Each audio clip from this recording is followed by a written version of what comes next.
Man, I was just talking about this when I was recording my podcast, which is going to come out probably tomorrow. But breaking news, we have the answer to the question a lot of people were asking, who is going to headline that big Madison Square Garden card on November 12th, and is in fact going to be Israel Adesanya versus Alex Pereira. Massive fight, perfect one to put on if it wasn't going to be Stipe versus Jones. We do know that also Dustin Poirier versus Michael Chandler is looking to be on the same card, and Dustin was saying it's going to be 5 rounds, so some people thought that might have been the main event, but we needed a championship fight, and we don't even know if Dustin versus Chandler is going to be the co-main. They might add another title fight, maybe Carla Esparza versus Zhang Weili as well. There's a lot of fun matchups they could put on there. Fiziev can be on there, Ilia Topuria can be on there, Paddy Pimblett can be on there. I know they've been talking about putting him on a pay-per-view card. Gilbert Burns, there's so many fun fighters they could put on the same card. We do know 280 is going to be stacked the pay-per-view before this, but for Madison Square Garden in November, there's plenty of fighters to stack this up with. But let's talk about the fight that got announced. Israel Adesanya versus Alex Pereira is a kind of fight that has to be able to draw Adesanya out of this defensive approach of his. He cannot fight that same way, going up against someone as technically sound and as powerful with the same physical dimensions like Alex Pereira. Adesanya is never going to be safe posting, kicking from a distance, jabbing you in the face and moving away against Alex Pereira.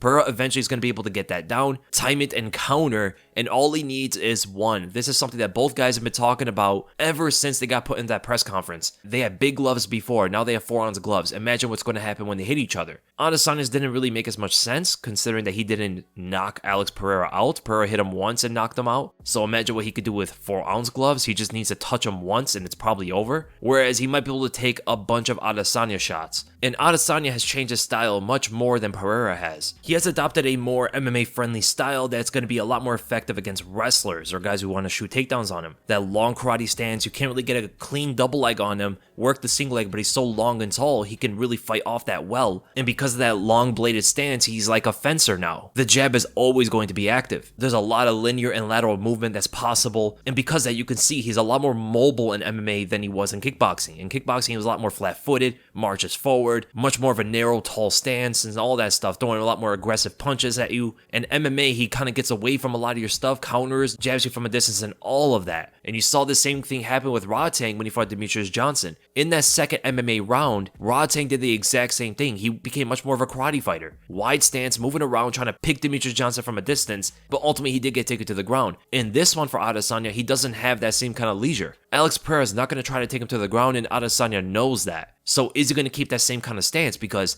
that stance is open to leg kicks. It could be more defenseless when Pereira is able to get into range to throw punches, because Adesanya tends to keep his hands really low, and extending his arms the way he does in order to pose a distance restriction on Pereira, it's not going to work on this guy. It works on most guys. It's not going to work on Pereira for the fact that he's able to find angles. He's one of the best fighters when it comes to downloading data and picking out openings when it's strictly just striking, and he's very patient at doing it as well. People talk about this a lot, that Adesanya has a better MMA style than Pereira. That is true, but that can actually have a reverse effect when he fights Pereira, because there's not going to be grappling in this fight. Takedowns are probably not going to be a thing here. So does it really matter that he adopted the MMA style? Pereira's not going to shoot takedowns on him. He's going to approach this more like a striking match. And the fact that he has a lot more experience, he's been fighting at the highest level of kickboxing for so long, and Adesanya possibly has lost a lot of those striking purist instincts. The fact that Adesanya went into MMA, and the fact that he's never even shot a takedown yet, still does not have good grappling or wrestling, this can have a reverse effect on him. If Adesanya happened to become a good wrestler in the sport, now we're talking about a whole different scenario, but he has not shown to be a good wrestler at all, even after all these years. He could actually be at a disadvantage in this fight. Now, it wouldn't surprise me if Adesanya shot a takedown just to mix it up, but I do not see it working. I mean, better grapplers and wrestlers have shot takedowns on Pereira and couldn't get him down. Now, a guy that's never shot a takedown in a fight, who's known to have a wrestling deficiency, is going to get Pereira to the ground and dominate him or use it to his advantage like that? I don't really see it happening, to be honest. I mean, it would be interesting if he could work like knees and stuff and gets Pereira to think a takedown is coming because he mixed it up on him. Not necessarily showing that he's going to be effective with getting Pereira to the ground, but just posing the threat so it creates openings for his strikes. That would show a level of fight IQ that would even surpass what Adesanya has done before. But for the majority of the fight, it's probably going to be a striking match. And if Adesanya does shoot and fail on his takedowns, which I expect to happen, I see him shooting like once or twice and then abandoning it as they're all getting defended and Pereira's picking off on him with counter shots because of those, I can see Pereira's confidence boosting in that kind of scenario. Now, there can be a disadvantage that most kickboxers are probably going to have coming into MMA, and that is getting used to the smaller gloves. That means their defenses are going to be a lot more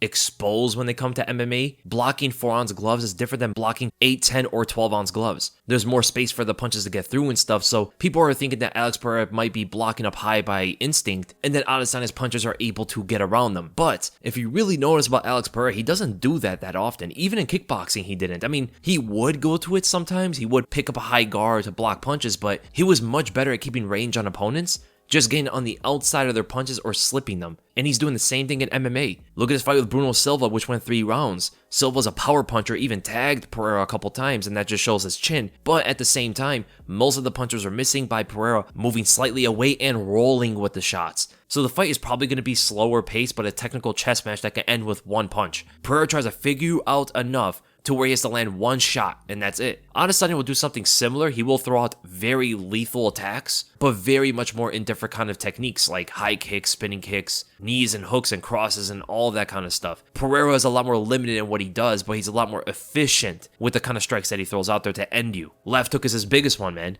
And given that they're probably going to be the same stance for the majority of the fight, that left hook is always going to be open to Adesanya until he switches. If he switches, his leg is definitely going to get beat up by Pereira's lead leg kicks as they're going to be hand fighting with each other. And even in that stance, I could still see Pereira able to eliminate the lead hand of Adesanya and tag him with the left hook there as well. Body shots are going to be an interesting one. I wonder if Adesanya is going to work the body more in this, because that's going to be something a little bit different than what he did in their kickboxing bouts, and something that a lot of fighters don't necessarily do against Pereira. Attacking someone's body is going to alleviate a lot of their power, and it could also take away the left hook opening that Pereira has, especially if Adesanya goes into the southpaw, right jabs to the body, or in orthodox, he tags him with right crosses to the body, but he has to have that perfect level change in order to do it. Or even the body kicks. The left hook can get in there if he times it correctly. If he comes in while the kick is swinging, Adesanya could be in trouble, but that's where the feints come along. Adesanya's feints are going to be his main commodity in this fight, and jabs. The orthodox jab from Adesanya, I can see tagging Pereira a lot, who keeps a pretty squared stance to his opponent. That makes him a little bit closer for long-range punches. But at the same time, it does allow him to slip left and right a lot more naturally, which can get his head on the outside or inside of the jab, and then he can find a way to counter as well. Find a way to counter from those positions. But due to Adesanya's speed, I could definitely see where his jabs are going to be a major factor in him winning this. But the feints is something we have to talk about, because if he's not throwing feints, he's going to get tagged. If he throws feints, now things get interesting. But they have to be meaningful, not like how he was doing it against Jan Blachowicz. His feints did nothing in the Blachowicz fight. They were just wasted movements. If that same thing happens here with Pereira,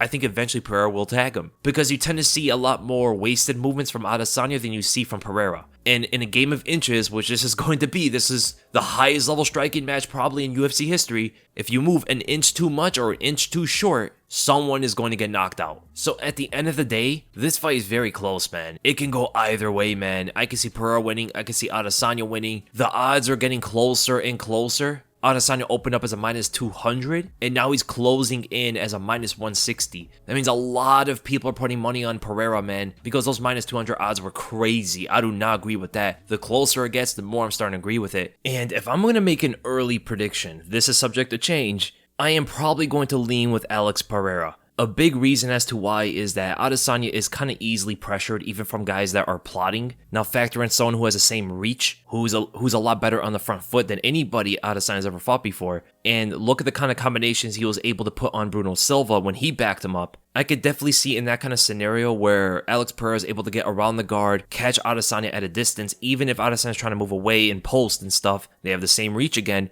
Wherever Adesanya reaches forward, that's where Pereira can hit as well. In the center of the octagon, I do favor a little bit more of Israel Adesanya. Not too much, but for the fact that he does throw a lot more strikes, his jab is going to be the most disruptive thing for Alex Pereira. But other than the jab, I can see Pereira getting by everything else Adesanya throws at him. And the jab is going to take a little bit of time, I think, for Pereira to get down. And even looking at the Jared Cannonier fight, Adesanya didn't check many kicks. So that's going to be a big thing for Pereira as well, to slow down Adesanya's movement and keep him right in front of the power puncher.